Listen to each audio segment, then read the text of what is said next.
You know what's truly alarming? When arrogance is dressed up as public service. Sometimes you have to bend the law to be able to please the people. Mas mataas po ang taong bayan sa batas. Mas mataas ang taumbayan sa batas, Senator Erwin Tulfo declared with the air of someone convinced he alone speaks for the people. And then, with misplaced bravado, Am I right, Secretary Remulla? Yes, sir. he turned to the Secretary of Justice. Am I right, Secretary Remulla? And the Secretary replied, yes, sir. This is highly problematic.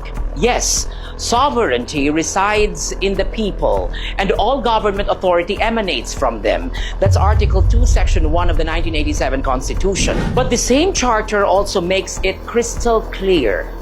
No one shall be above the law. Article 3, Section 1. The rule of law is uncompromising. Both the governed and those who govern are equally bound by it. Kaya kapag sinabi ng isang senador at ng kalihim ng hustisya na mas mataas ang taumbayan kaysa sa batas, they confuse sovereignty with supremacy. Sovereignty belongs to the people, yes, but it only finds life and legitimacy through laws duly enacted.